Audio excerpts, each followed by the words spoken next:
ஹல்லேலூயா. கர்த்தராகிய இயேசு கிறிஸ்துவின் இனிதான நாமத்தில் உங்கள் யாவருக்கும் எங்களுடைய அன்பின் வாழ்த்துக்களை நான் தெரிவித்துக் கொள்கிறேன். இந்த நாளிலும் கூட நாம் வார்த்தையை தியானிக்க இருக்கிறோம். விசேஷமாக உத்தமம் என்கிற தலைப்பிலே நான் இந்த நாளிலே உங்களோடு கூட பேச ஆசைப்படுகிறேன். உத்தமமாய் பின்பற்றினவர்கள் வேதாகமத்தில் அநேகர் இருக்கிறாங்க. அதுல விசேஷமானவன் காலேப். அவன் உத்தமமாய் கர்த்தரை அவன் பின்பற்றினான் என்று சொல்லி அநேக இடத்திலே எழுதியிருக்கிறதை நாம் பார்க்க முடியும். ஆகையினாலே இந்த நாளிலே நாம் உத்தமம் என்கிற தலைப்பை வைத்து இந்த நாளிலே நாம் பார்க்க போகிறோம். முதலாவது, உத்தமம் என்றால் என்ன என்று சொல்லி நம்ம பார்த்தோம் என்றால் அது உண்மையா இருக்கணும்.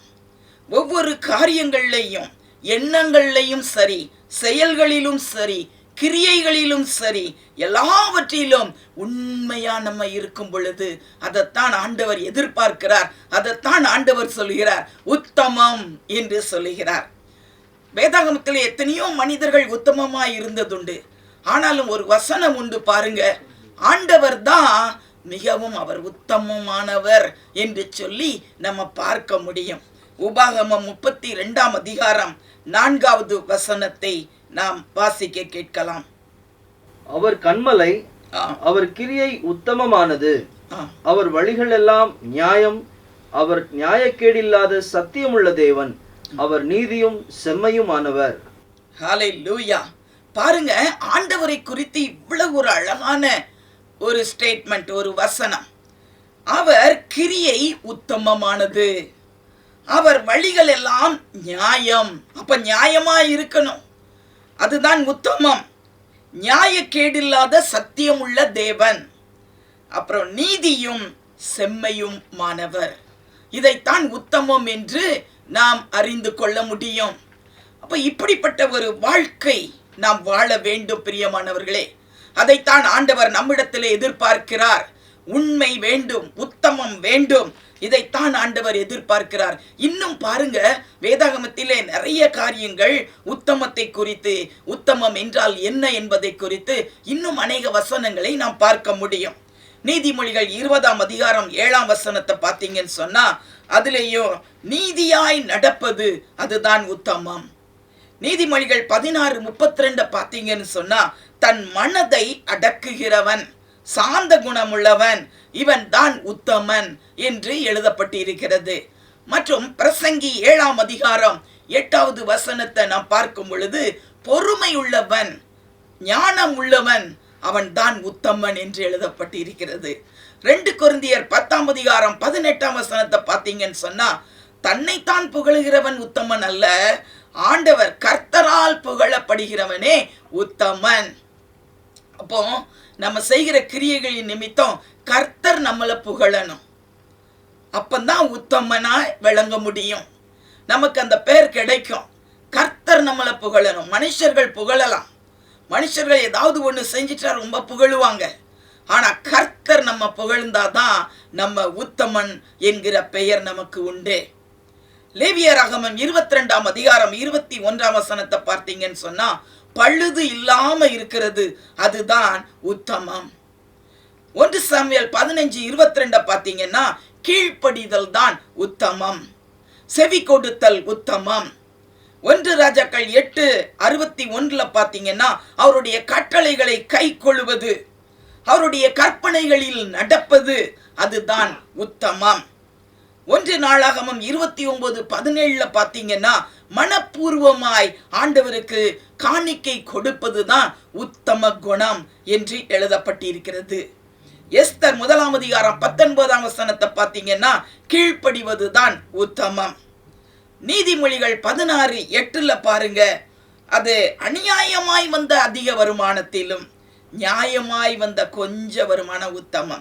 அந்த வசனத்தை நாம் வாசிக்கலாம். நீதிமொழிகள் 16ஆம் அதிகாரம் 8ஆம் வசனம். அநியாயமாய் வந்த அதிக வருமானத்திலும் நியாயமாய் வந்த கொஞ்ச வருமானமே உத்தமம். பாருங்க, எவ்வளவு அழகாக வேதத்துல தெளிவா போட்டிருக்காங்க. நம்ம வாழ்க்கையில அநியாயம் இருக்கவே கூடாது. உத்தமம் உண்மையாய் இருக்கணும். அந்த அநியாயமாய் வந்த அதிக வருமானத்திலும் நியாயமாய் வந்த கொஞ்ச வருமானம் உத்தமம்.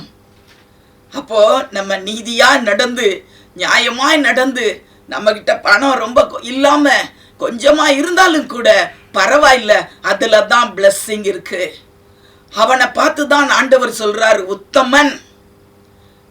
இல்ல நீங்க வேற வழியில அநியாயமா ஏதாவது சம்பாதிச்சிட்டு அப்படிப்பட்ட வருமானம் அதுல நமக்கு ஆசீர்வாதமும் கிடையாது, நாம் உத்தமன் என்கிற பெயரை எடுக்கவும் முடியாது. பிரியமானவர்களே, உத்தமம் என்கிறதை குறித்து இவ்வளவு காரியங்களை நாம் வேதாகமத்திலே பார்க்கிறோம்.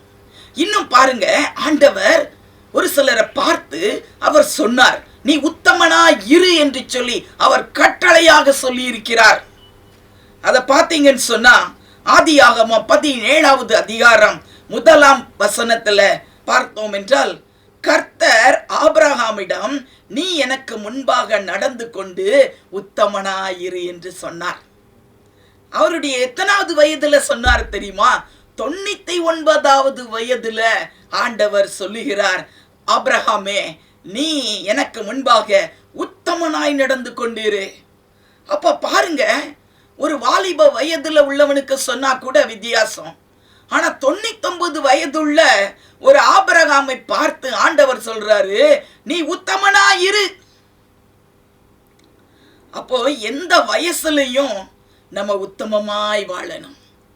வாலிப வயசுல இருந்தும் சரி, எத்தனை வயசு ஆய்கொண்டு இருந்தாலும், வயது ஏறிக்கொண்டே இருக்கலாம், ஆனால் நாம் உத்தமமாய் நடக்க வேண்டும். அதைத்தான் ஆண்டவர் விரும்புகிறார். இதெல்லாம் வயசு ஆகி போயிடுச்சு, இனிமே ஒன்றும் இல்லை, அப்படிலாம் கிடையாது. ஆண்டவர் ஆபிரகாமை பார்த்து 99 வயதுல சொல்றாரு, நீ உத்தமனாயிரு. எல்லா காரியங்களிலேயும் நீ உத்தமனாய் வாழ வேண்டும். அதுதான் கர்த்தருடைய சித்தம். அவர் அவனை பார்த்து ஒரு கமெண்ட சொல்றாரு, நீ உத்தமனாய் இரு. அதே மாதிரி உபாகமம் 18:13 பார்த்தீங்கன்னா ஆண்டவர் கொடுத்த கட்டளை, உன் தேவனாகிய கர்த்தருக்கு முன்பாக நீ உத்தமனாய் நீ இருக்க கடவாய், கட்டளையாக ஆண்டவர் நமக்கு கொடுத்திருக்கிறார். யோசுவா 24:14 பார்த்தீங்கன்னு சொன்னா, யோசுவா இஸ்ரவேல் ஜனங்களை நோக்கி, நீங்கள் கர்த்தருக்கு பயந்து அவரை உத்தமமும் உண்மையுமாய் சேவியுங்கள். இஸ்ரவேல் மக்களுக்கு யோசுவா சொன்ன அட்வைஸ். அது மட்டுமல்ல, 2 தீமோத்தேயு 2ஆம் அதிகாரம் 15வது வசனத்துல பாத்தீங்கன்னு சொன்னா, பவுல் தீமோத்தேயுக்கு எழுதுறாரு, நீ தேவனுக்கு முன்பாக உத்தமனாயிருக்க ஜாக்கிரதைப்படு. பாத்தீங்களா? அப்ப உத்தமமாய் வாழ்கிற ஒரு வாழ்க்கை எவ்வளவு ஒரு முக்கியமானது, ஒரு இம்பார்ட்டன்ட் நம்முடைய வாழ்க்கையிலே. அதைத்தான ஆண்டவர் விரும்புகிறார், கட்டளையாக ஆண்டவர் கொடுத்திருக்கிறார். சரி, உத்தமமாய் வாழ்ந்தால் நமக்கு என்னதான் கிடைக்கும்? ஏன் நம்ம உத்தமமாய் வாழணும்? அதனால நமக்கு என்ன நன்மை என்று நம்ம யோசித்து பார்த்தோம்னு சொன்னா, அதற்கும் வேதாகமத்துல நிறைய வசனம் இருக்குது. 2 நாளாகமம் 19ஆம் அதிகாரம் 11ஆம் வசனத்துல பார்த்தீங்கன்னு சொன்னா, உத்தமமாய் வாழ்கிறவனுக்கு கர்த்தர் துணையாக இருக்கிறார். 2 நாளாகமம் 16:9 பார்த்தீங்கன்னா, உத்தம இருதயத்தோடு இருக்கிறவர்களுக்கு அவர் தம்முடைய வல்லமையை விளங்க பண்ணுகிறார்.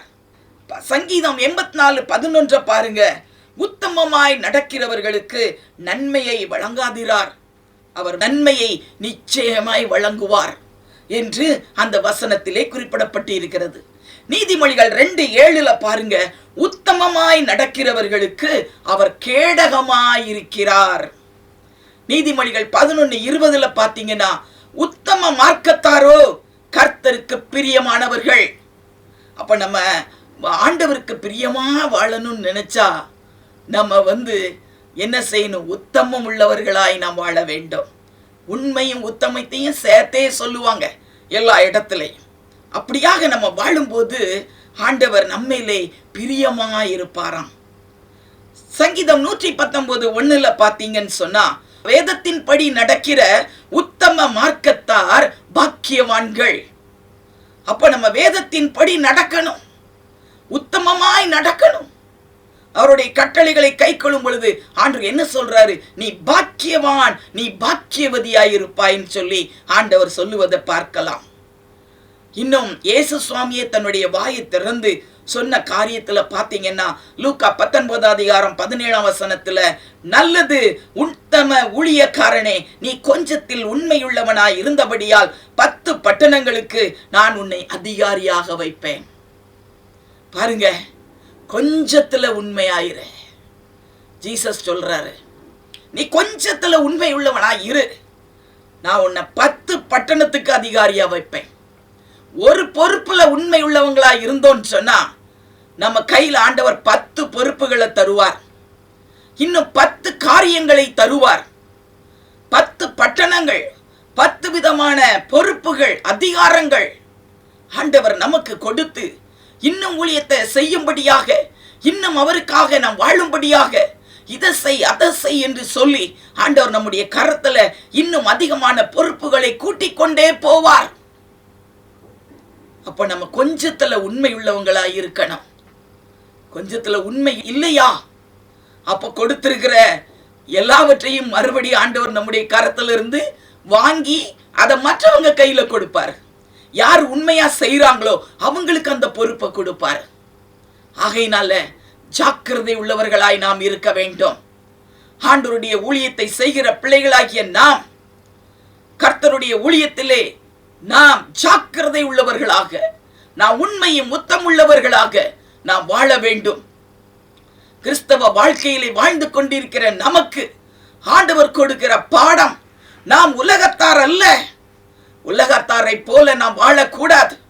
உண்மையும் உத்தமமாக நாம் வேலை செய்கிற ஸ்தலத்திலும் சரி, எங்கு சென்றாலும் சரி, உண்மையும் உத்தமும் உள்ளவர்களாய் நாம் விளங்க வேண்டும் என்பதுதான் கர்த்தருடைய சித்தமாய் இருக்குது. பிரியமானவர்களே, கடைசியாக ஒரு வசனம் வாசிக்கலாம். மத்தேயு 25:21.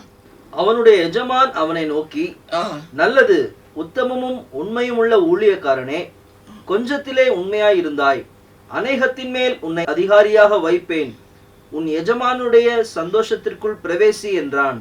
நாம் ஊழியம் செய்கிறோம், ஆண்டவருக்காக நம்ம வாழ்கிறோம். கர்த்தர் கடைசியில் என்ன சொல்லியிருக்கிறார் பாருங்க, நல்லது உத்தமமும் உண்மையுள்ள ஊழியக்காரனே, கொஞ்சத்தில் உண்மையுள்ளவனாய் இருந்தாய், அநேகத்தின் மேல் உன்னை அதிகாரியாக வைப்பேன், உன் எஜமானுடைய சந்தோஷத்திற்குள் நீ பிரவேசி. அப்போ எஜமானுடைய சந்தோஷத்திற்குள்ள நம்ம பிரவேசிக்க வேண்டுமானால் உண்மையும் முத்தமுள்ள ஊழியக்காரனாக நாம் வாழ வேண்டும். பிரியமானவர்களே, நமக்கு என்ன கொடுக்கப்பட்டிருக்கிறதோ கொஞ்சத்தில் நம்ம உண்மையாய் வாழும் பொழுது கர்த்தர் நம்மை பார்த்து சொல்லுவார், உண்மையும் முத்தமுள்ள ஊழியக்காரனே, என்னுடைய சந்தோஷத்திற்குள் நீ பிரவேசி. அப்ப அந்த நேரத்துல போய், ஆண்டவரே உம்முடைய நாமத்துல பிசாசை துரத்தணும், உம்முடைய நாமத்துல இத்தனை வில்லேஜ்ல போய் ஊழியம் செய்தோம், இத்தனை சர்ச்சில் இத்தனை மெசேஜ் நாங்க கொடுத்தோம், இத்தனை மக்களை நாங்க உண்மையை பத்தி சொன்னோம், என்னது நீங்க சொல்லி பார்த்தாலும் சரி, ஆண்டவர் சொல்லுவாரு, நான் உங்களை அறியேன். உண்மையும் முத்தமுள்ள ஊழியக்காரனாய் நாம் இருந்தால் மாத்திரமே அந்த எஜமானுடைய சந்தோஷத்திற்குள்ளே நாம் பிரவேசிக்க முடியும். பிரியமானவர்களே, யாக்கோபு 1:12 பாத்தீங்கன்னா, நீ உத்தமன் என்று விளங்கின பின்பு ஆண்டவர் நமக்கு எதை தருவாராம்? அவர் வாக்குத்தத்தம் பண்ணின ஜீவ கிரீடத்தை நமக்கு தருவார். அப்ப நம்ம ஹெவனுக்கு போவோம், அவர் நம்மை பார்த்து சொல்வார், உண்மையும் உத்தமுள்ள ஊழியக்காரனே, என்னுடைய ஆனந்தத்துக்குள் சந்தோஷத்துக்குள் நீ பிரவேசின்னு சொல்லுவது மட்டுமல்ல, நமக்கு அந்த நேரத்துல ஜீவ கிரீடத்தை தருவாராம். உண்மையும் உத்தமுள்ளவர்களாய் நாம் வாழ வேண்டும். பிரியமானவர்களே, இன்னும் பாத்தீங்கன்னு சொன்னா வேதத்துல நிறைய ஒரு பட்டியலே இருக்குது. யாரெல்லாம் உத்தமமா வாழ்ந்தாங்க, யாரை பார்த்து ஆண்டவர் உத்தமன் சொல்லி இருக்கிறாரு அப்படின்னு சொல்லி பாத்தீங்கன்னா, ஆதியாகமம் 6:9 நோவாவை ஆண்டவர் பார்த்து சொல்கிறார், நீ உத்தமம் உள்ளவன், நோவா உத்தமமானவன். அப்புறம் வசன ரெஃபரன்ஸ் எல்லாம் சொல்லணும்ட்டு அவசியம் இல்லை. காலேப் உத்தமமானவன், யோசுவா உத்தமமாய் வாழ்ந்தான், ரூத் உத்தமமாய் வாழ்ந்திருக்கிறாங்க, தாவீது உத்தமமாய் வாழ்ந்த லிஸ்ட்ல அவங்க இருக்கிறாங்க. ஆஷா ராஜா உத்தமமாய் வாழ்ந்தாங்க. எஸ்ரா, யோபு, எசேக்கியா ராஜா, யோசேப்பு இயேசுவின் சடலத்தை அடக்கம் பண்ணும்படியாக எடுத்துக்கொண்டு போன அந்த யோசேப்பு, அவனை குறித்து வேதாகமத்தில் அவன் உத்தமன் என்று எழுதியிருக்கிறது. நத்தானுவேல் அவன் உத்தமனாயிருந்தான். அப்பல்லே அவன் உத்தமனாயிருந்தான். தீமோத்தேயு அவன் உத்தமமாயிருந்தான். பவுல் அவன் உத்தமன் என்று விளங்கி இருக்கிறான். தீத்து உத்தமனாக இருந்தான். அடுத்தபடியாக இந்த ஒரு பெரிய லிஸ்ட்ல அதுக்கு கீழே பார்த்தீங்கன்னு சொன்னா யாருடைய நேம் வரணும்னு விரும்புறீங்க? இவ்வளோ பெரிய லிஸ்ட் இருக்குது. இதுக்கு கீழே அடுத்தாப்புல ஒரு நேம் சேர்த்துக்கிட்டே போலாம். ஒவ்வொரு நேமா சேர்க்கலாம். அந்த பட்டியல் நம்ம கையில தான் இருக்கு. இப்படி இவ்வளவு லிஸ்ட் இருக்குதா உத்தமமாய் வாழ்ந்த மக்கள் என்று சொல்லி பார்க்கும் பொழுது, ஆண்டவரே நானும் உத்தமமாய் வாழ்ந்துடுறேன், என்னுடைய பெயரும் அந்த பட்டியலில் வரட்டும்னு சொல்லி இன்றைக்கு நாம் ஒரு தீர்மானம் எடுக்க வேண்டும். ஹல்லேலூயா, ஹல்லேலூயா. இவ்வளவு மனிதர்கள் உத்தமமாய் வாழ்ந்திருக்கிறாங்களே, ஏன் நாம் வாழக்கூடாது? நாம் ஆண்டவருக்காக நாம் ஏன் வாழக்கூடாது? அவர் சொன்ன கட்டளையின்படி நடந்து உத்தமமாய் வாழ வேண்டும். இந்த பட்டியலில் நம்முடைய பெயர்களும் பின்னாக ஆண்டவர் சேர்க்க வேண்டும். பிரியமானவர்களே, அப்படிப்பட்ட ஆசீர்வாதத்தை ஆண்டவர் நம் ஒவ்வொருவருக்கும் தரும்படியாக நாம் ஜெபிக்க வேண்டும். ஹல்லேலூயா, ஹல்லேலூயா. பாத்தீங்கன்னா இதுல விசேஷமாய் இத்தனை லிஸ்ட் இருக்குது. ஆனா இதுல மெயினா காலேப், அவனை குறித்து நிறைய வசனம் இருக்குது. காலேப் உத்தமமாய் வாழ்ந்தான்னு சொல்லி ஒரு 4-5 இடங்கள்ல வேதாகமத்துல நம்ம பார்க்க முடியும். ஆகையினால இன்றைக்கு காலேபை குறித்து நான் உங்களுக்கு சொல்ல ஆசைப்படுகிறேன். இந்த இஸ்ரவேல் மக்களுக்கு ஆண்டவர் வாக்கு கொடுத்தார். என்ன வாக்கு கொடுத்தார்? நான் உங்களுக்கு கானான் தேசத்தை உங்களுக்கு நான் தருவேன். கர்த்தர் மோசேயிடம் சொன்னார், மோசே, நீ போய் இஸ்ரவேல் மக்களை பார்வோனுடைய கையிலிருந்து விடுவித்து அவர்களை அழைத்து வெளியே கொண்டு வா. நான் உங்களுக்கு பாலும் தேனும் ஓடுகிற அந்த கானான் தேசத்தை உங்களுக்கு நான் கொடுப்பேன் என்று சொல்லி ஆண்டவர் அப்பொழுது மோசேக்கு வாக்கு கொடுத்து இந்த ஊழியத்தை செய்யும்படியாக அழைத்தார். மோசே சென்றார். அந்த இஸ்ரவேல் மக்களை விடுவித்தார். வெளியே கொண்டு வந்தாங்க. அவங்க அப்படியே வனாந்தரத்துல நடந்து வந்து கொண்டே இருக்கிறாங்க.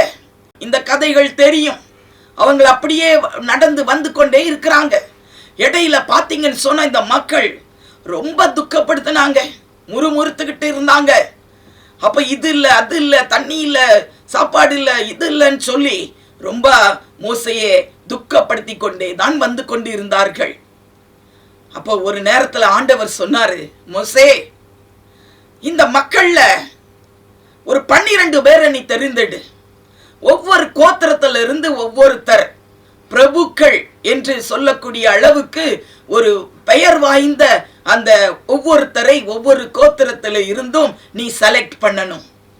12 பேரை பிரபுக்களாக அவங்களை நீ தெரிந்தெடுத்து அவங்களை நீ எங்க அனுப்பணும்? கானான் தேசத்துக்குள்ள அனுப்பணும். வேவு பார்க்கும்படியாக, சர்வே பண்ணும்படியாக, அந்த தேசத்தை குறித்து எல்லா செய்திகளையும் கலெக்ட் பண்ணி கொண்டு வரும்படியாக நீ 12 பேரை நீ அனுப்பு. அப்ப அவங்க போய் என்ன செய்வாங்க?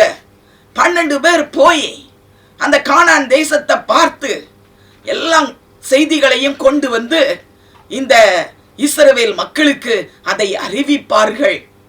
அதை அறிவிக்கும் பொழுது ஒருவேளை இந்த மக்களுக்கு நல்ல சந்தோஷம், உற்சாகம் வந்துடும். ஓ, இப்படிப்பட்ட தேசமா, நல்ல தேசமாச்சே, அப்போ நம்ம முன்னேறி செல்லலாங்கிற ஒரு எண்ணம் அவங்களுக்குள்ள வரும். அப்போ மோசேயையும் ஆரோனையும் போட்டு ரொம்ப துக்கப்படுத்த மாட்டாங்க அப்படின்னு சொல்லி ஒரு வேளை நினைச்சிருக்கலாம். பாருங்க, கர்த்தர் சொன்னாரு மோசே கிட்ட, நீ போய் அவங்கள 12 பேரை செலக்ட் பண்ணி அவங்கள அனுப்பு.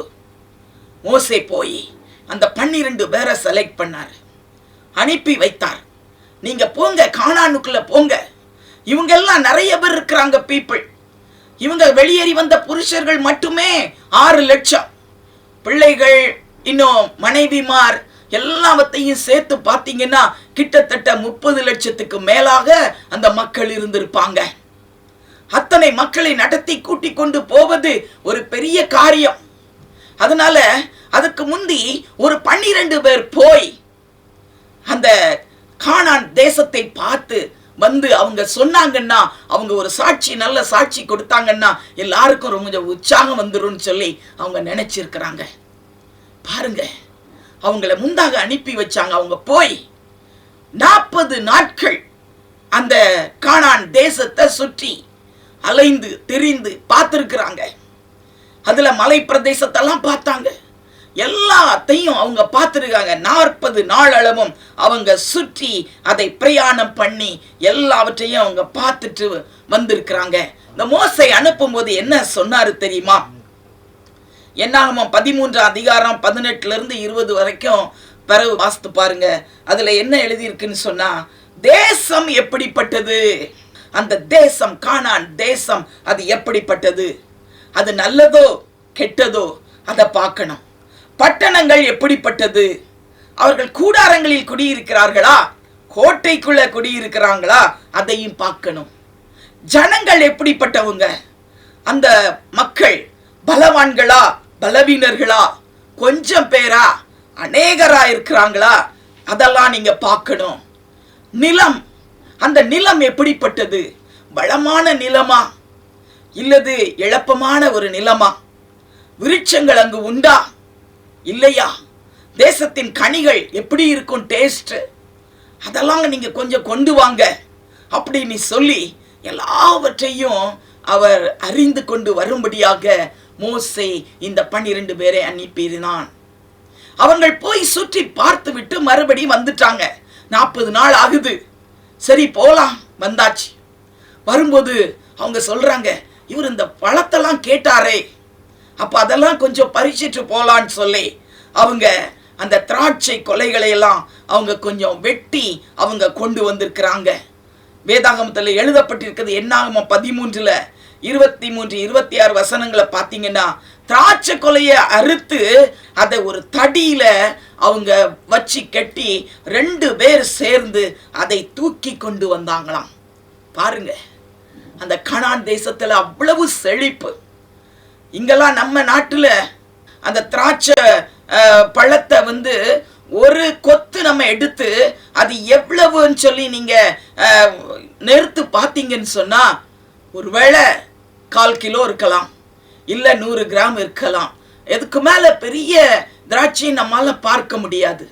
ஆனால் கானான் தேசத்துல பார்த்தீங்கன்னு சொன்னா, அந்த ஒரு பஞ்சு அதை எடுக்கும் போது அதுல 20 கிலோ வெயிட் உள்ள திராட்சை கொலைகள் அந்த தேசத்துல இருக்கிறதாம். அப்படிப்பட்ட வளமையான ஒரு செழிப்புள்ள நாடுதான் அந்த கானான் தேசம். அப்ப அது ஒரு மனிதனால தூக்க முடியல, 2 மனிதர்கள் சேர்ந்து தூக்கி கொண்டு வராங்க. அங்குள்ள மாதுளம் பழங்கள் அவ்வளவு டேஸ்ட், அத்தி பழங்கள் எல்லாவற்றையும் அவங்க எடுத்துக்கொண்டு வராங்க. அவங்க பார்த்ததுல அவங்களுக்கு தெரியுது, அது நல்ல பாலும் தேனும் ஓடுகிற ஒரு தேசம்தான், நல்ல தேசம்தான் அப்படின்னு சொல்லி அங்க வச்சு பேசி இருக்கிறாங்க. எல்லாம் பண்ணிட்டு அவங்க வந்தாங்க. பிரியமானவர்களே, நாங்களும் கூட இஸ்ரவேல் தேசத்துக்கு போயிருக்கிறோம். அங்க போயிருக்கும் போது ஒரு வெஜிடபிள் கடையில நான் போய் பார்த்தேன். அதை வீடியோலாம் எடுத்தேன். நானே ஆச்சரியப்பட்டு போனேன். அங்குள்ள பழங்கள், அங்குள்ள காய்கறிகள் எல்லாம் பெருசு பெருசா இருக்குது. எந்த ஒரு காயை எடுத்தாலும் இவ்வளவு பெருசா இருக்கும். எப்படி இவ்வளவு பெரிய காய்? நான் கூட நினைச்சேன், இது உண்மையுள்ள காய் தானா, அதை பார்க்கலான்னு சொல்லி கையை வச்சு நான் சில காய்களை நான் அமுக்கி பார்த்தேன். உண்மையிலே அந்த வெஜிடபிள்ஸ் அது உண்மையான வெஜிடபிள்ஸ். ஆனா அவ்வளவு பெருசு பெருசா இருக்குதுங்க, ஆச்சரியமா இருக்கும். அப்போ அப்படிப்பட்ட ஆசீர்வாதம், அது பாலும் தேனும் ஓடுகிற ஒரு தேசத்தை ஆண்டவர் இஸ்ரவேல் மக்களுக்கு அவர் கொடுக்கும்படியாக அவர் வாக்கு கொடுத்தார். அது எவ்வளவு உண்மை, அது உண்மை. இந்த மக்கள் 12 பேர் வந்தாங்க. அவங்க சேர்ந்த உடனே மோசே ஆரோன் எல்லாருக்கும் ரொம்ப சந்தோஷம். இவங்க எல்லாம் திரும்பி வந்துட்டாங்க. சரி, பழங்களெல்லாம் பார்த்தாங்க, ரொம்ப சந்தோஷம், நல்லா இருக்குதே. சரி, அப்ப இஸ்ரவேல் மக்கள், பெரிய சபையார் இஸ்ரவேல் மக்கள், அவங்க எல்லாரையும் அவங்க அழைப்பித்து சொல்றாங்க, அவங்க முன்னாடி நீங்க அந்த தேசத்தை குறித்து நீங்கள் பேசணும். அப்ப சபையார் எல்லாரும் கூடி வந்திருக்கிறாங்க. அந்த நேரத்துல மோசே இந்த 12 பேரை அந்த கானான் தேசத்தை குறித்து விளக்கமாக சொல்லும்படியாக அவர் அனுமதி கொடுத்தார். அந்த நேரத்துல பாருங்க, அவங்க 2 குரூப்பா மாறுறாங்க. 10 பேர் ஒரு சைடுக்கும் இன்னும் 2 பேர் தனியா நிக்கிறாங்க. ஏன் அப்படி மாறுறாங்க? அந்த 10 பேர் அதுக்குள்ள அவங்க எல்லாம் என்ன நினைச்சிருக்கிறாங்க, இந்த காரியத்தை நம்ம எப்படி சொல்லுறது, அவங்களுக்குள்ள வேறு விதமான எண்ணங்கள் எல்லாம் உருவாகி கொண்டு இருந்தது. உடனே அந்த 10 பேர் எழும்பி சில காரியங்களை சொல்றாங்க. அதை வாசிக்கலாமா? என்னாகமம் 13ஆம் அதிகாரத்துல 26, 27, 28 அதை வாசிக்கலாம். அவர்கள் பாரான் வனாந்திரத்தில் இருக்கிற காதேசுக்கு வந்து மோசே ஆரோன் என்பவர்களிடத்திலும் இஸ்ரவேல் புத்திரராகிய சபையார் எல்லாரிடத்திலும் சேர்ந்து அவர்களுக்கும் சபையார் அனைவருக்கும் சமாசாரத்தை அறிவித்து தேசத்தின் கனிகளை அவர்களுக்கு காண்பித்தார்கள். அவர்கள் மோசேயை நோக்கி, நீர் எங்களை அனுப்பின தேசத்துக்கு நாங்கள் போய் வந்தோம், அது பாலும் தேனும் ஓடுகிற தேசம்தான், இது அதனுடைய கனி. ஆனாலும் அந்த தேசத்திலே குடியிருக்கிற ஜனங்கள் பலவான்கள், பட்டணங்கள் அரணிப்பானவைகளும் மிகவும் பெரியவைகளுமாய் இருக்கிறது. அங்கே ஏனாக்கின் குமாரரையும் கண்டோம். ஆமென். பாருங்க, அவங்க எல்லாவற்றையும் சொல்லிட்டு அது பாலும் தேனும் ஓடுகிற தேசம்தான், இதோ அதனுடைய கனி, அதெல்லாம் காட்டுறாங்க. எல்லாம் உண்மைதான். ஆனா 28ஆம் வசனத்தை பாருங்க. ஆனாலும், இந்த ஆனாலும் அந்த வேர்டு வந்துச்சுனாலே போச்சுது. அப்ப பின்னாடி ஏதோ சொல்ல போறாங்கன்னு அர்த்தம். பாருங்க, பாலும் தேனும் ஓடுகிற தேசம்தான், இதுதான் அதனுடைய கனி. ஆனாலும் அந்த தேசத்தில் குடியிருக்கிற ஜனங்கள் பலவான்கள். அந்த தேசத்துல குடியிருக்கிற அந்த 7 விதமான ஜாதிகளை குறித்து சொல்றாங்க, அவங்கெல்லாம் பலவான்கள். அப்ப அர்த்தம் என்ன? அவங்கெல்லாம் பலவான்கள், நாங்கெல்லாம் பலவீனர்கள் அப்படின்னு அர்த்தமாகுது. அவங்க அப்படியே சொல்றாங்க, அவங்கெல்லாம் பலவான்கள். பட்டணங்களை பாரு, அரணிப்பான மிகவும் பெரியவைகளுமான அந்த அப்படிப்பட்டதாய் அந்த பட்டணங்கள் இருக்குது. அங்க ஏனாக்கின் குமாரரை நாங்கள் கண்டோம். ஏனாக்கின் குமாரர் யார்? அவர்கள் தான் ராட்சதர்கள். அந்த ஏனாக்கின் குமாரர்கள் அவங்க எல்லாம் ராட்சதர் பிறவியா இருந்தாங்க.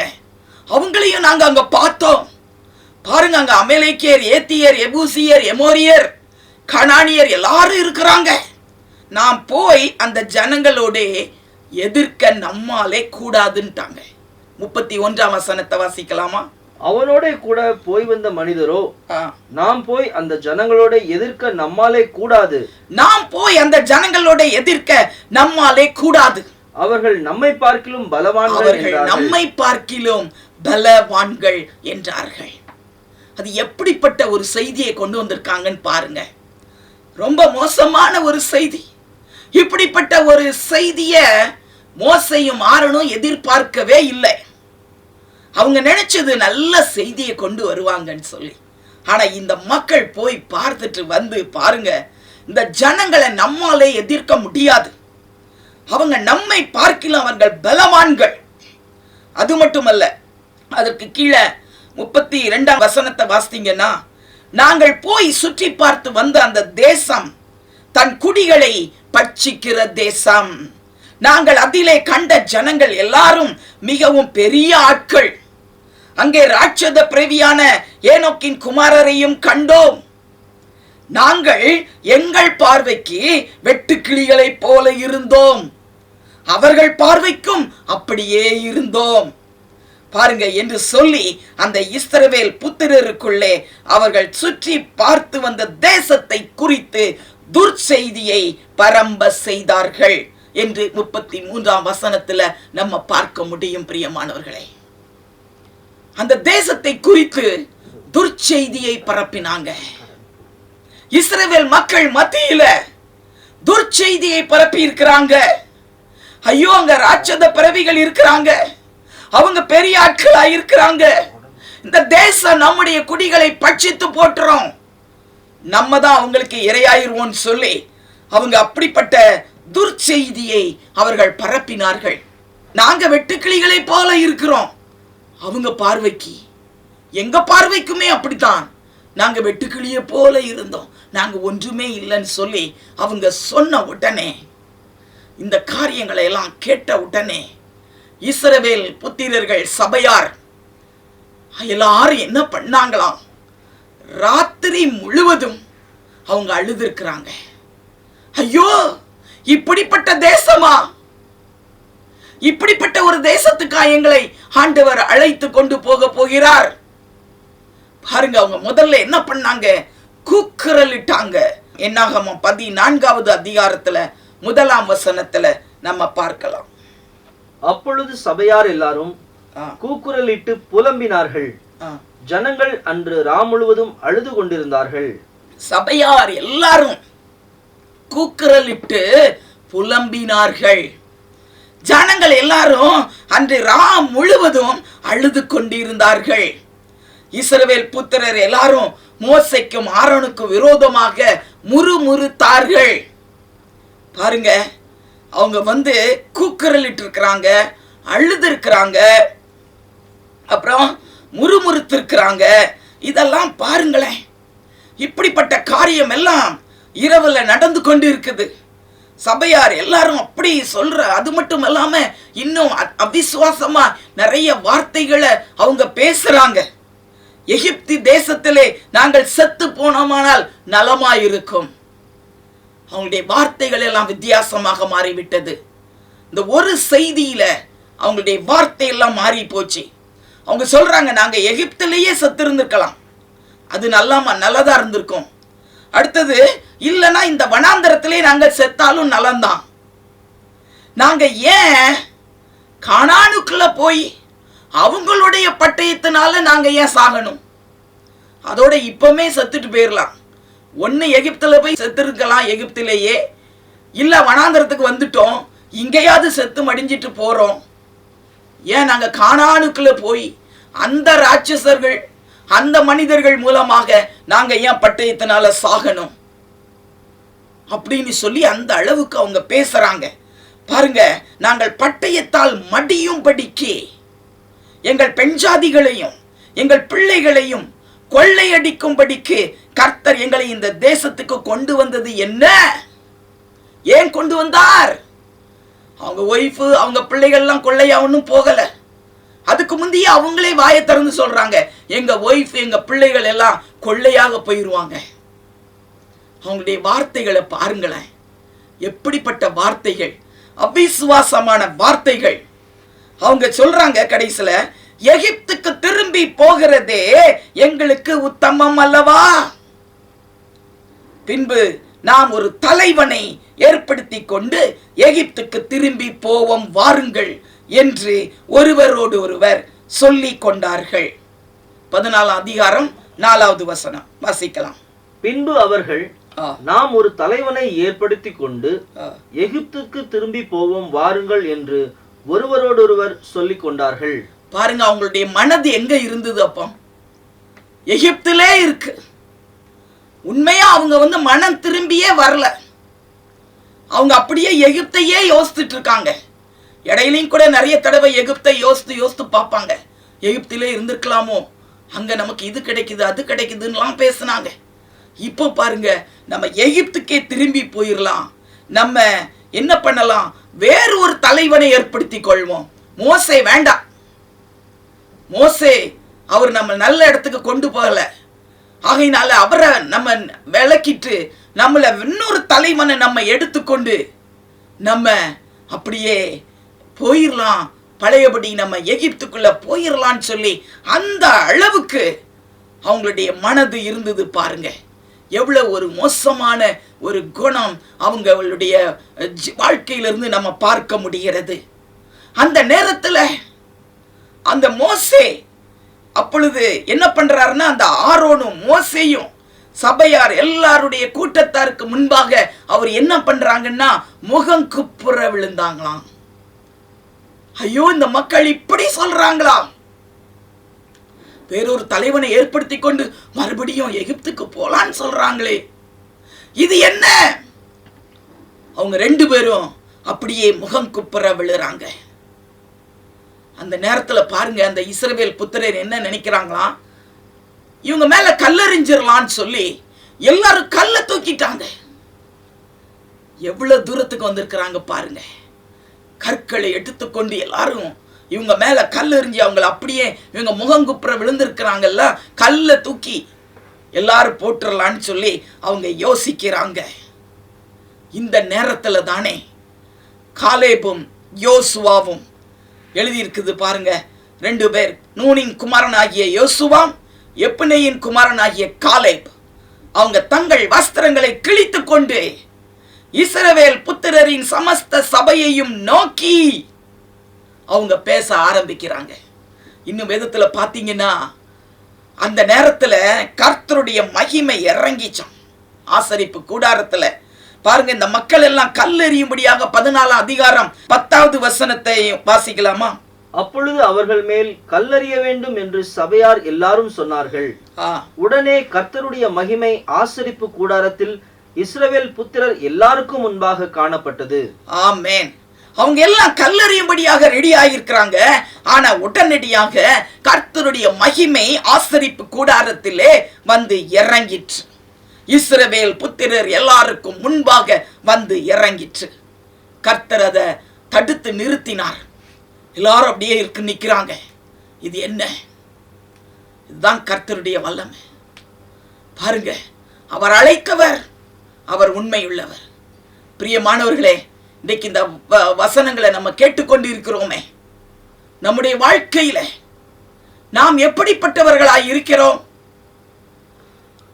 இந்த 10 பேரை போல நாம் ஏதாவது பேசிக்கொண்டே இருக்கிறோமா?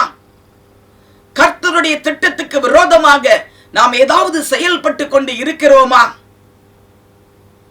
கர்த்தர் நல்லதுதான் நமக்கு செய்கிறார், நல்ல இடத்துக்கு தான் கொண்டு போய் சேர்ப்பார்.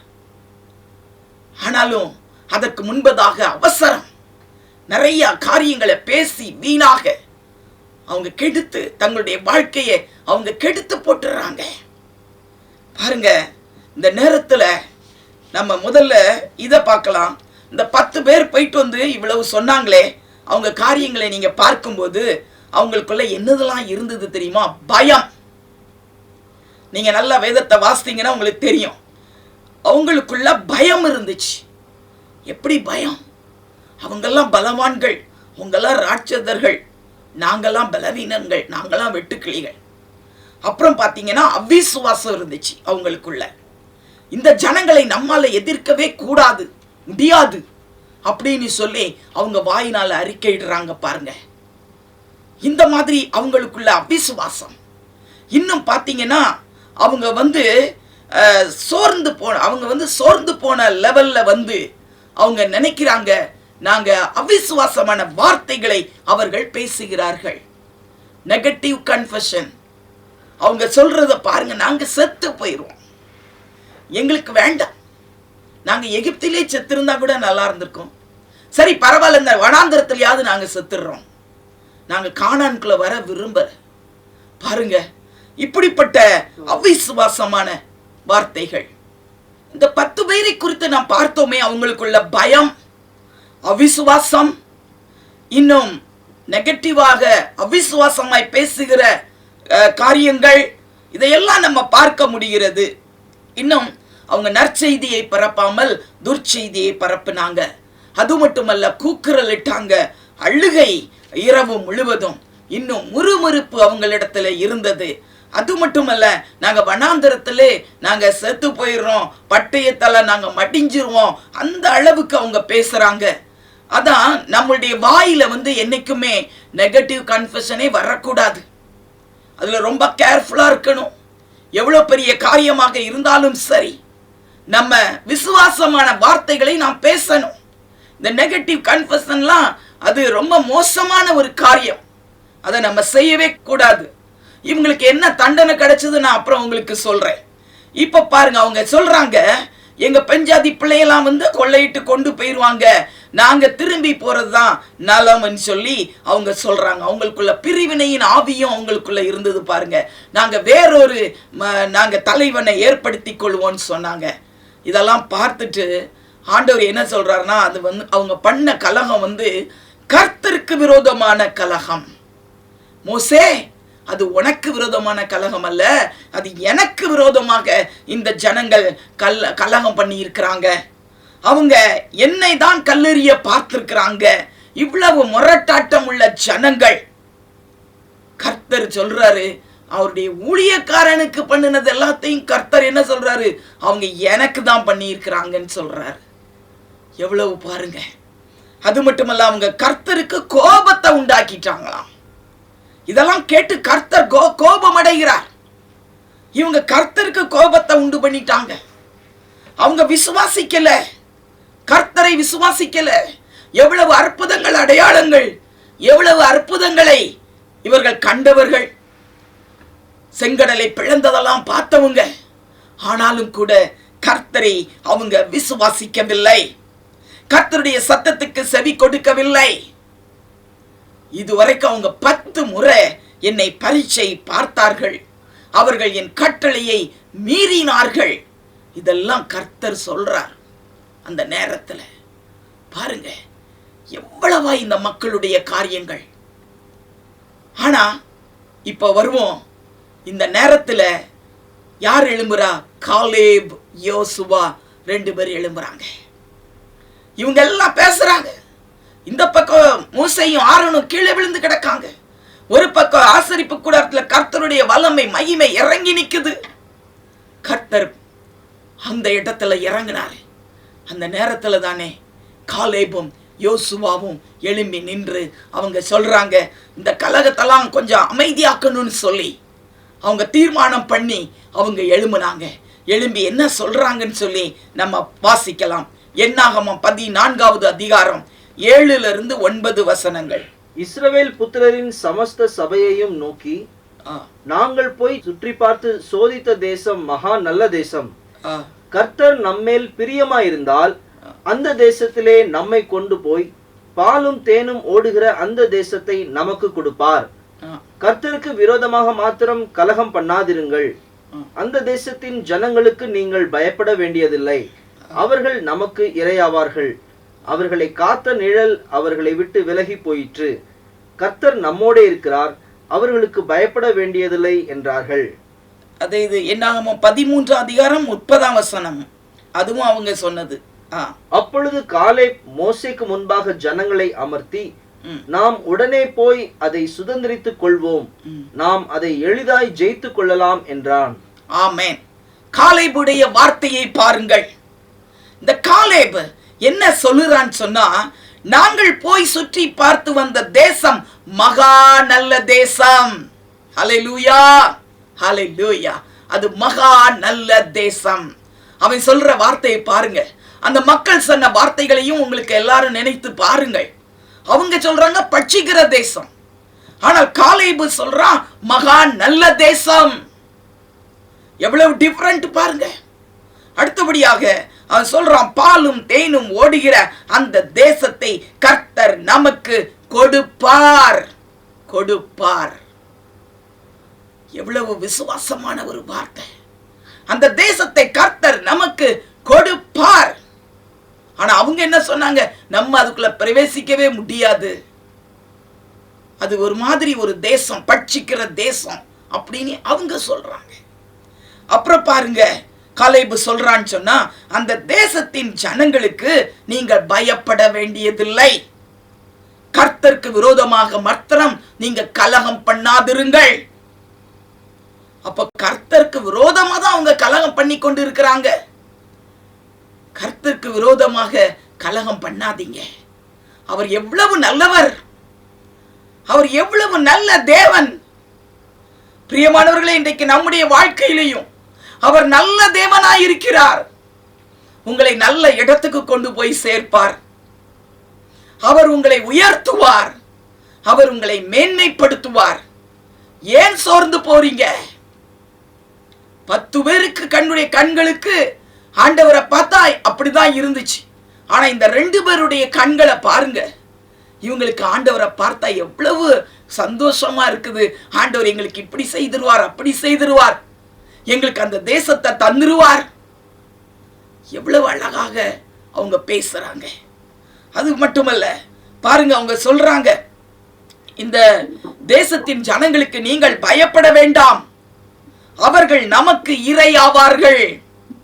அவங்க நம்மள சாப்பிட மாட்டாங்க, நம்ம தான் அவங்கள இரையாக்குவ போறோம் அப்படின்னு சொல்றாங்க. அந்த ஜனங்கள் நமக்கு இரையாவார்கள். ஆனா அவங்க சொல்றாங்க, நாங்க வெட்டுக்கிளிய போல இருந்தோம், அவங்க எங்களை அப்படியே எங்களை அடிச்சு நொறுக்கிடுவாங்க. ஆனா பாருங்க, இவங்க சொல்றாங்க, அவர்கள் நமக்கு இரையாவார்கள். அவர்களை காத்த நிழல் அவர்களை விட்டு அகன்று விலகி போயிற்று. காத்த நிழல், என்ன நிழல் அவங்கள காத்துச்சு? இவ்வளவு நாட்களும் அந்த மக்கள், அந்த கானானுக்குள்ள இருந்த மக்கள், 7 ஜாதி மக்கள், அவங்கள காத்த நிழல் என்னது? அது அவங்களுடைய தேவர்கள். அவங்க அவங்கள காத்துட்டு இருந்தாங்க. ஆனா இன்றைக்கு காலேபு சொல்றாரு, அவர்களை காத்த நிழல் அவர்களை விட்டு விலகிற்று. அதுக்கு என்ன அர்த்தம் தெரியுமா? எப்போ அவங்க இஸ்ரவேல் மக்கள் இந்த 12 பேர் என்றைக்கு அந்த கானானுக்குள்ள போய் வேவு பார்க்கும்படியாக அவங்க காலை கொண்டு வைத்தார்களோ, என்றைக்கு அவங்க கால் வைத்தார்களோ, அந்த நாளிலே அங்கு இருந்த அந்த பிசாசுகள் பயந்து அது அந்த நிழல் அப்படியே விலகி போயிற்று. ஆமென், ஹல்லேலூயா. இவங்க நினைச்சிட்டு இருக்காங்க, இல்ல அவங்க நம்மளை சாப்பிட்டுருவாங்கன்னு. அப்படி கிடையாது. அவங்க போய் கால் வச்ச உடனே அங்க கிரியை பண்ணி கொண்டிருந்த பிசாசின் கிரியைகள், அந்த அவங்களை காத்த அந்த நிழல் அப்பமே விலகி ஓடிருச்சு. அததான் காலேபு பார்க்கிறான். அவன் சொல்றான், அவங்கள காத்த நிழல் அவங்களை விட்டு விலகிற்று. அப்போ என்னது? அந்த மக்கள் எல்லாம் விலகி ஓடிடுவாங்க, அவங்க நிக்க போறது இல்ல. அவ்வளவு விசுவாசமாய் அவன் சொல்றான். அது மட்டுமல்லாமல் அவன் சொல்றான், கர்த்தர் நம்மோட கூட இருக்கிறார். அவர் நம்மோட கூட இருக்கிறார், பயப்படாதீங்க, நாம் உடனே போய் அதை சுதந்திரித்துக் கொள்வோம், நாம் அதை எளிதாய் ஜெயித்துக் கொள்ளலாம். இப்படிப்பட்ட வார்த்தைகள் தான் இன்னைக்கு நம்முடைய வாயிலிருந்து வரணும். பிரியமானவர்களே, இன்னைக்கு நம்ம ஊழியம் செய்து கொண்டு இருக்கிறோம். இந்த பீல் மக்களை ஆதாயப்படுத்த வேண்டும். 1,25,00,000 ஆத்துமாக்கள் நிச்சயம் வந்துருவாங்க, சீக்கிரத்துல நடக்க போகுது. இப்படிலாம் நம்முடைய விசுவாசமாய் நம்ம பேச பேச அது நிச்சயமாய் நடக்கும்.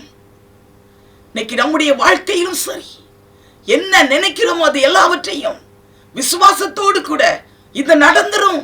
நாம் ஜெயித்துக் கொள்ளலாம், நாம் கைப்பற்றி விடலாம்.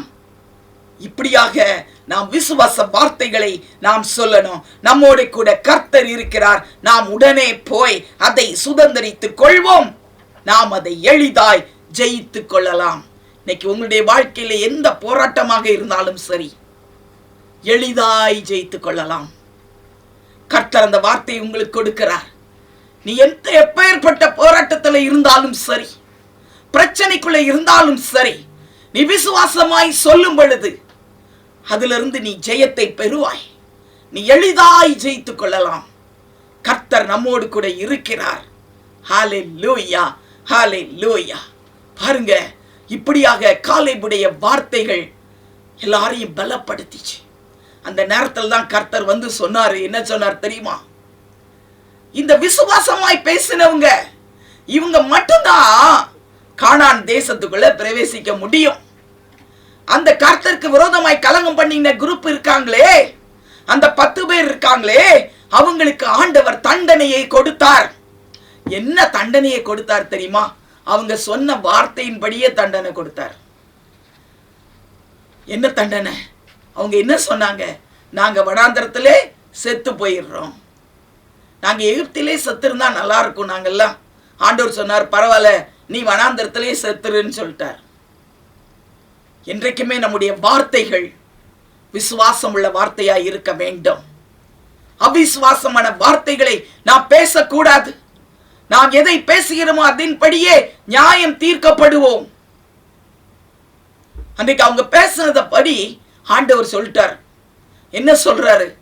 இந்த எனக்கு விரோதமாய் கலகம் பண்ணின இந்த ஆட்கள், இவங்க யாருமே உள்ளே பிரவேசிக்க முடியாது, கானானுக்குள்ள பிரவேசிக்க மாட்டார்கள். அதனால ஆண்டவர் என்ன செய்தார் தெரியுமா?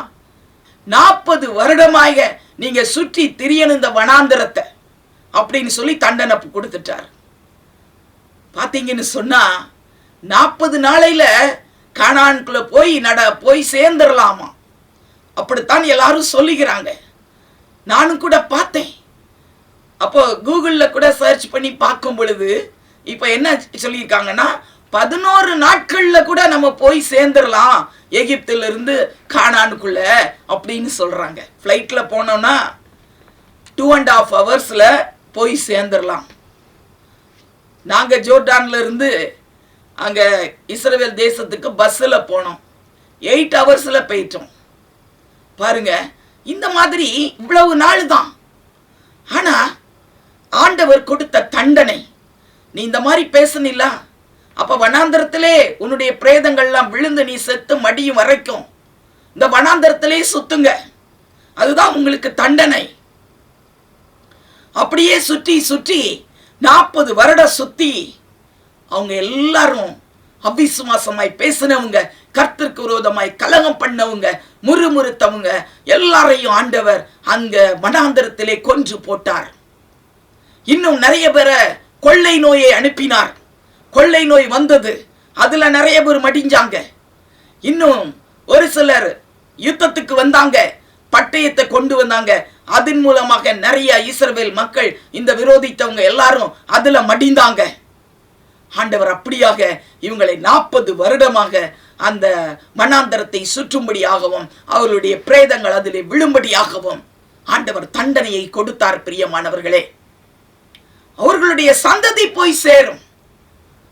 பாருங்க, சின்ன பிள்ளைங்க 20 வயசுல இருந்து அவங்க பிறந்த பிள்ளைங்க, சின்னதுல இருந்து அவங்க பிறந்த பிள்ளைங்க, அவங்க எல்லாரும் அவங்க சந்ததி அங்க போய் சேர்ந்துரும்.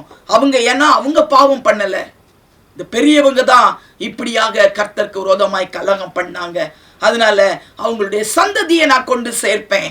ஆனா இந்த சந்ததி அந்த கானானை காணாதுன்னு சொல்லிட்டார். இப்போ காலேபு யோசுவாவை மாத்திரம் ஆண்டவர் சொல்லி இருக்கிறாரு, இவங்க அங்கே உள்ள போய் சேருவாங்க. இவங்களுக்கு ஆசீர்வாதம், அவங்களுக்கு தண்டனை. இவங்களுக்கு என்ன ஆசீர்வாதம்?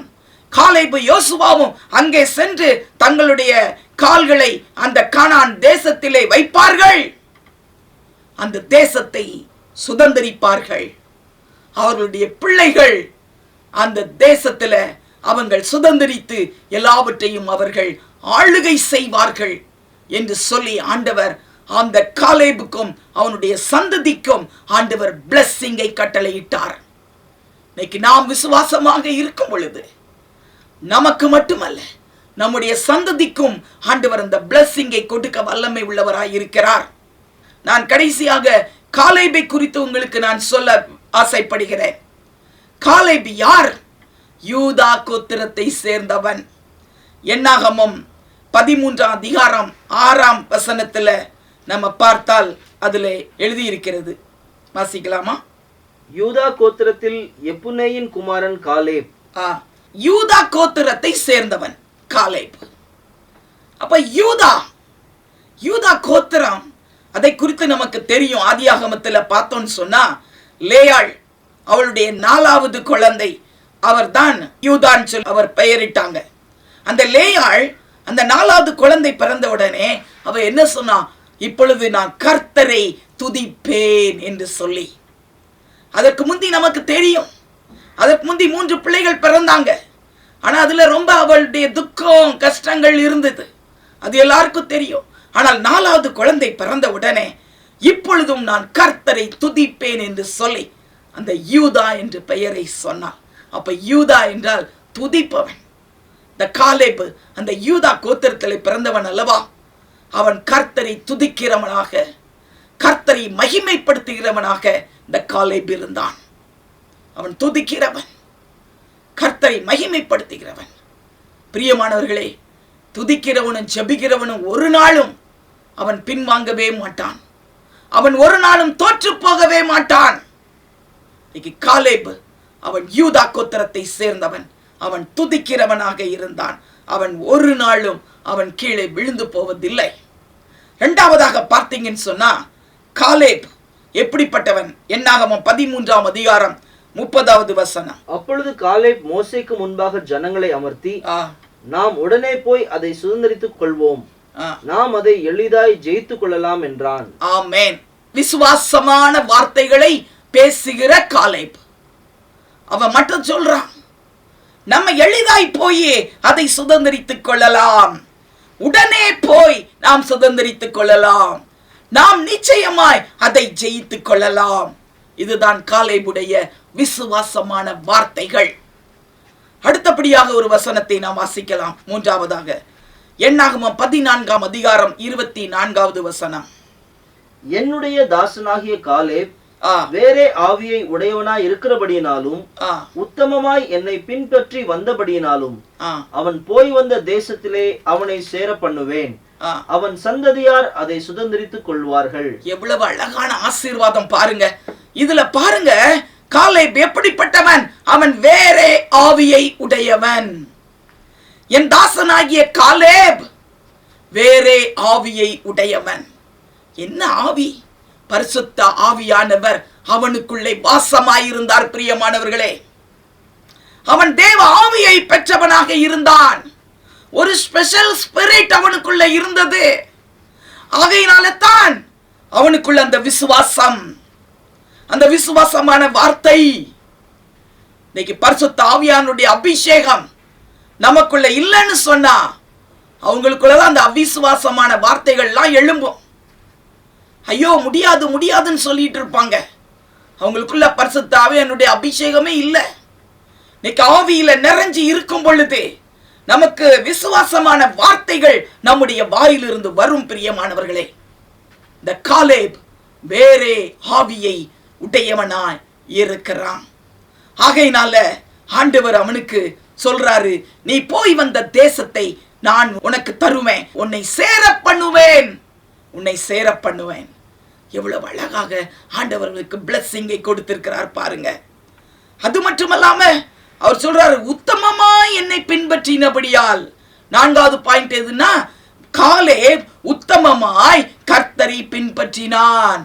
ஆகையினால ஆண்டவர் சொல்றாரு, உன்னுடைய சந்ததியார் அந்த தேசத்தை சுதந்தரித்துக் கொள்வார்கள். என்னாகமம் 14ஆம் அதிகாரம் 24ல இப்ப வாஸ்தவம் அதுதான். அதுல பாத்தீங்கன்னு சொன்னா, அந்த கானான்ல போய் உன்னைய சேர பண்ணிடுவேன், உன்னுடைய சந்ததியார் அதை சுதந்தரித்துக் கொள்வார்கள். எவ்வளவு அழகா ஆண்டவர் அந்த பிளஸ்ஸிங்கை கொடுத்திருக்கிறார். காலேப் உத்தமமாய் பின்பற்றினவன் என்பதற்கு இன்னும் நிறைய இடத்துல வசனங்கள் உண்டு. உபாகமம் 1வது அதிகாரம் 36ஆம் வசனத்தை பார்க்கலாம். எப்புன்னையின் குமாரனாகிய காலேப் மாத்திரம் அதை காண்பான். அவன் கர்த்தரை உத்தமமாய் பின்பற்றினபடினால் நான் அவன் மிதித்து வந்த தேசத்தை அவனுக்கும் அவன் பிள்ளைகளுக்கும் கொடுப்பேன் என்றும் ஆணையிட்டார். ஆணையிட்டார். ப்ராமிஸ்ட். காட் அவனுக்கு ப்ராமிஸா கொடுத்துட்டாரு. என்ன சொல்றாரு?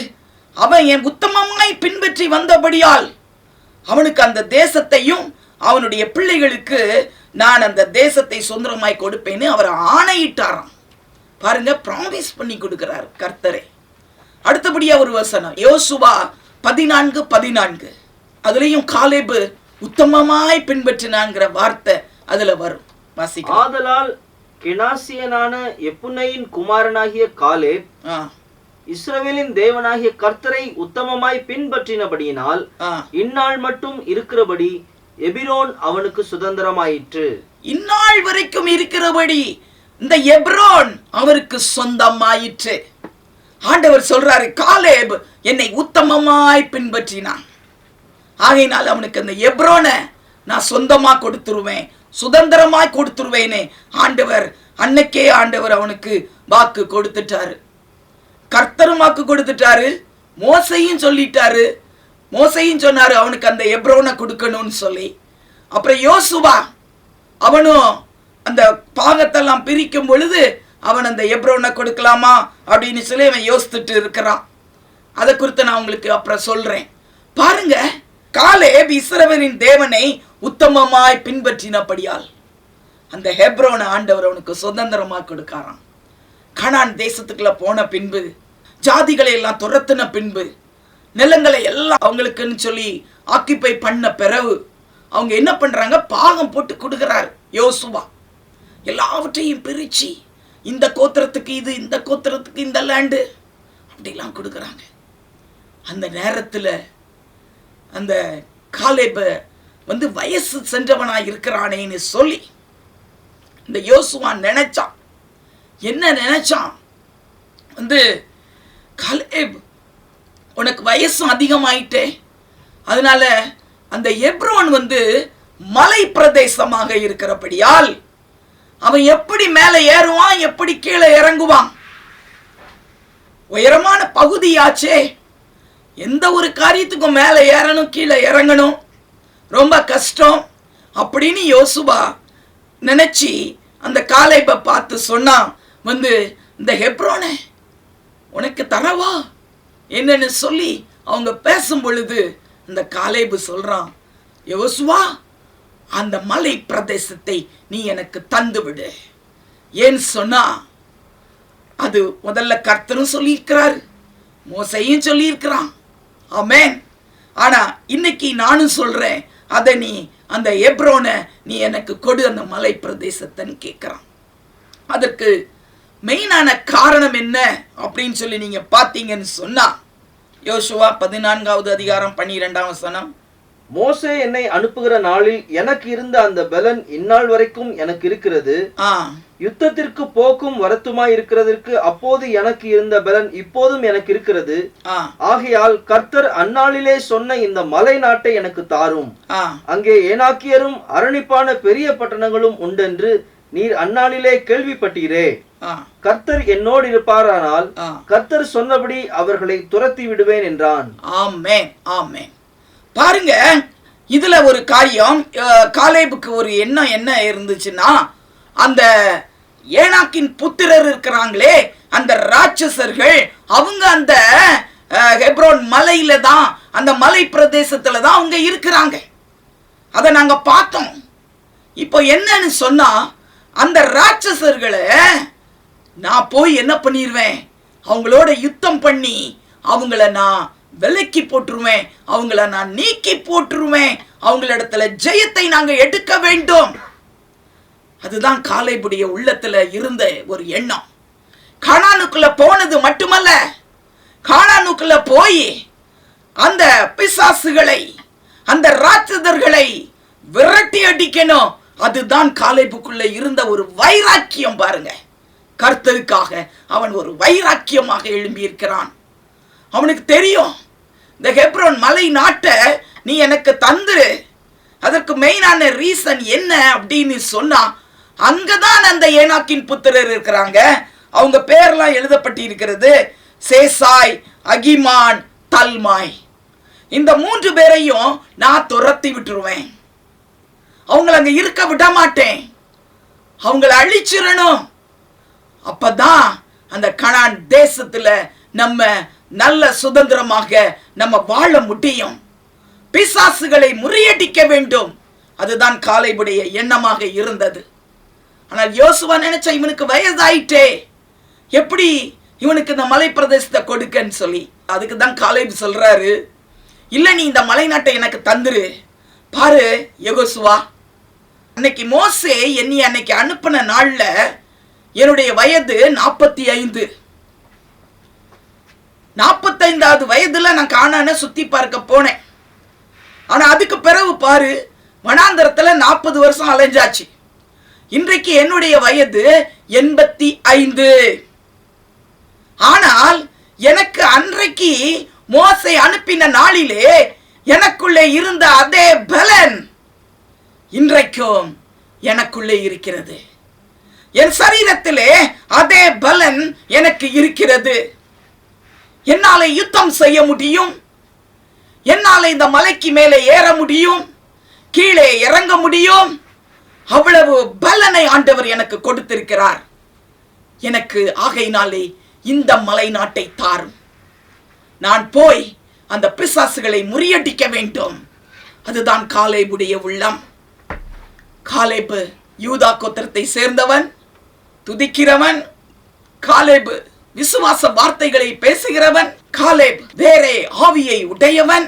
காலேப் உத்தமமாய் கர்த்தரை பின்பற்றினவன். காலேப் பிசாசுகளை முறியடிக்கிற ஒரு கிருபை பெற்றவன். ஹல்லேலூயா. இந்த காலேபை பார்த்து நம்ம எவ்வளவோ காரியங்களை பிடித்துக் கொள்ளலாம் பிரியமானவர்களே. இந்த ஹெப்ரோன், அதை பார்த்திருக்கீங்களா? இன்னைக்கு வரைக்கும் அது நிலை நிற்கிறது. அந்த ஹெப்ரோன், அத வேதத்துல பார்த்தீங்கன்னா அந்த காலத்துல இருந்து ஆபிரகாம் அந்த ஹெப்ரோன்ல தான் வாழ்ந்திருக்கிறாங்க. ஈசாக்கு இருந்திருக்கிறாங்க, யாக்கோபு இருந்திருக்கிறாங்க. அவங்க அந்த இடத்துல, அந்த ஆபிரகாம் அந்த இடத்தை வாங்கி அங்கதான் அவங்களுடைய கல்லறைகள்லாம் இருக்குது இன்றைக்கு வரைக்கும். அந்த ஹெப்ரோனை பின்னாடி அவன் தாவீது அதை பிடிச்சான். இன்றைக்கும் ஹெப்ரோன் என்கிற வார்த்தை அந்த இடத்துல எழுதப்பட்டிருக்கிறதை நாம் பார்க்க முடியும். தாவீதுக்கு பிற்காலத்தில் அந்த இடத்துல இருந்து அவன் அதை ஆளுகை செய்கிறவனாக மாறினான். அன்னைக்கு காலேபு தான் அதையெல்லாம் சுதந்திரத்து அந்த மலை நாட்டை தாரும் சொல்லி வாங்கி அங்க இருந்த அந்த ஏனாக்கின் புத்திரர்களை அவன் முறியடித்தான், அவன் விரட்டினான். இன்னும் பார்த்தீங்கன்னு சொன்னா காலேபுடைய சந்ததிகள் வந்து என்ன பண்ணாங்களாம், அந்த 3 ராட்சசர்களையும் அவங்க வெட்டி போட்டுட்டாங்கன்னு சொல்லி வேதத்தில் எழுதி இருக்கிறது. நியாயாதிபதிகள் 1ஆம் அதிகாரம் 10ஆம் வசனம். அப்படியே யூதா கோத்திரத்தார் எபிரோனிலே குடியிருக்கிற கானானியருக்கு விரோதமாய் போய் சேசாய், அகிமான், தல்மாய் என்பவர்களை வெட்டி போட்டார்கள். பாத்தீங்களா? யாரு? யூதா கோத்திரத்தினுடைய சந்ததியார், காலேபுடைய சந்ததியார். இந்த காலேபு அவங்களெல்லாம் விரட்டுனா, பிசாசுகளை விரட்டுனா. ஆனா அவங்க சந்ததியார் போய் என்ன பண்ணிட்டாங்க, அந்த ராட்சசர்களை எல்லாம் வெட்டி போட்டுட்டாங்க. முடிஞ்சது, கதையே முடிச்சிட்டாங்க. இன்னைக்கும் பாருங்க, எங்கேயாவது ராட்சசர்களை பார்க்க முடியுதா? கிடையாது. அன்னைக்கு அந்த ராட்சசர்களை வெட்டி முடிச்சிட்டாங்க. இன்னைக்கு எங்கேயுமே ராட்சசர்கள் கிடையாது.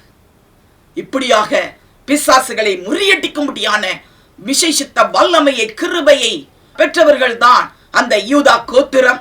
அது மட்டுமல்லாமல் காலேப் அவனுடைய சந்ததியார். ஹல்லேலூயா. கர்த்தர் எவ்வளவு பெரிய காரியங்களை செய்திருக்கிறார் பாருங்கள். இன்றைக்கும் அந்த இஸ்ரவேல் தேசத்தை, அந்த கானான் தேசத்தை அவர்கள் சுதந்திரித்தபடியால் இன்றைக்கும் ஆண்டவர் அந்த தேசத்தை நிலைநிறுத்தி வைத்திருக்கிறார். இன்றைக்கும் கானான் தேசம் இஸ்ரவேல் தேசமாக நிலைநிறுத்தப்பட்டு இருக்கிறது. ஆமென். நாங்கள் அங்க போயிருக்கும் பொழுது எங்களுக்கு ஒரு கைடு இருந்தார் அந்த டிராவல்ஸ்ல. அப்புறம் முடிச்சு நாங்கள் லாஸ்ட் நாள் புறப்பட்டு வரும் பொழுது அந்த கைடு எங்க கையில ஒரு விசிட்டிங் கார்டு கொடுத்தார். என்ன சொன்னார் தெரியுமா? இந்த விசிட்டிங் கார்டு என்னுடையது, வச்சுக்கோங்க. நீங்க மறுபடியும் இஸ்ரவேல் தேசத்துக்கு வந்தீங்கன்னு சொன்னா எங்க டிராவல்ஸை நீங்க கண்டுபிடிச்சு வந்துருங்க, நாங்க உங்களுக்கு இருக்கிறோம்னு சொல்லி எங்களுக்கு அந்த விசிட்டிங் கார்டை கையில கொடுத்தாங்க. நாங்க அப்படி பார்த்தோம், அது என்ன எழுதியிருக்கு, இந்த ஃபர்ஸ்ட் டிராவலர், அவங்களுடைய டிராவல்ஸுடைய நேம் த ஃபர்ஸ்ட் டிராவலர் அப்படின்னு போட்டிருந்தது. அது மட்டுமல்ல, அதுல 2 மனிதர்கள் அந்த தடியை வச்சு அந்த திராட்சை கொலையை பிடிச்சு தூக்கிட்டு வர்ற மாதிரி ஒரு பிக்சர், எம்பளம். அவங்க அப்படி நாங்க பார்த்துட்டு இருந்தோமா, அந்த கைடு கேட்கிறாரு, என்ன பாக்குறீங்க, அந்த எம்பளத்தில் இருக்கிறது யாரு அப்படின்னு எங்களை பார்த்து கேட்டார். அப்போ நாங்க சொன்னோம், காலேபும் யோசுவாவுமான்னு கேட்டோம். Yes, exactly correct. பாருங்க, எங்க இந்த தேசத்துக்குள்ள காலு வச்சது காலேபும் யோசுவாவு தான். அவங்க தான் ஃபர்ஸ்ட் டிராவல் பண்ணி இடத்துக்குள்ள கால் வச்சவங்க. அதனால எங்களுடைய டிராவல்ஸ் உடைய நேம் த ஃபர்ஸ்ட் டிராவலர்னு வச்சு காலேப் யோசுவாவை உடைய பிக்சரை எம்பலமா வச்சிருக்கிறோம்னு சொன்னாங்க. எங்களுக்கு ரொம்ப சந்தோஷமா இருந்தது. வேதாகமம் எவ்வளவு உண்மை. இந்த காலேப் அன்றைக்கு சுதந்திரிச்சானே, அன்னைக்கு பாருங்க, அந்த 10 பேரு அவங்க அவிசுவாசமாய் பேசி மனாந்தரத்திலே மடிஞ்சாங்க. ஆனா காலேபனே அண்ட் யோசுவா அவங்க 2 பேரும் பாருங்க விசுவாசமாய் பேசி அவங்க வந்தாங்க. உத்தமமாய் பின்பற்றின காலேப், அவனையும் அவன் சந்ததியையும் தேவன் அபரிதமாய் ஆசீர்வதித்திருக்கிறார். நாம் ஆண்டவருக்கு நன்றி செலுத்துவோம். இன்றைக்கும் நமக்கு ஆண்டவர் கொடுத்திருக்கிற பாடம், நம்மளை ஆண்டவர் அழைத்திருக்கிறார். நாம் விசுவாசமாக, நாம் ஆவியிலே நிறைந்தவர்களாக, நாம் ஆண்டவரை நேசிப்பவர்களாக, வைராக்கியமாக நாம் பிசாசுகளை முறியடித்து தேசத்தை சுதந்திரிக்கிறவர்களாக நாம் மாற வேண்டும் என்பதுதான் கர்த்தருடைய சித்தம். எங்களுடைய வாழ்க்கையிலும் அப்படித்தான், உங்களுடைய வாழ்க்கையிலும் அப்படித்தான். ஆண்டவர் இம்மட்டும் எங்களை நடத்தி வந்தார், உங்களையும் அப்படியே நடத்துவார். நாம் எளிதில் ஜெயித்துக் கொள்ளலாம். நிச்சயமாய் நாம் சுதந்திரிப்போம். எல்லாவற்றிலையும் ஆண்டவர் உங்களுக்கு ஆசீர்வாதத்தை கட்டளையிடுவார். நாம் ஜெபிக்கும்படி எழும்பி நிற்கலாம். ஸ்தோத்திரப்பா, நன்றியோடு உம்மை துதிக்கிறோம், உம்மை ஸ்தோத்தரிக்கிறோம். காலேபை குறித்து ஆண்டவர் எங்களுக்கு சொன்னீரப்பா. இன்றைக்கு எங்களையும் ஒரு காலேபை போல எங்களை மாற்றுவீராக ராஜா. எங்களுக்குள்ளே அப்படிப்பட்ட விசேஷித்த கிருபைகளை தேவன் தருவீராக ராஜா. அப்பா, நாங்கள் உம்மை நேசிக்கிறவர்களாக, உம்முடைய ஆவியிலே நிரப்பப்பட்டவர்களாக, விசுவாசமான வார்த்தைகளை பேசுகிறவராக, அப்பா நாங்கள் கர்த்தருக்கு உண்மையுள்ளவர்களாக, உத்தமமான வாழ்க்கை வாழும்படியாக எங்களுடைய வாழ்க்கையை நாங்கள் அர்ப்பணிக்கிறோம். அப்பா, எங்களிடத்தில் ஏதாவது குற்றங்கள் குறைவுகள் காணப்பட்டால் ஏசப்பா அதையெல்லாம் நீக்கி போடுங்க ஆண்டவரே. உண்மையும் உத்தமம் உள்ள வாழ்க்கை வாழும்படியாக எங்களுக்கு கிருபை செய்வீராக.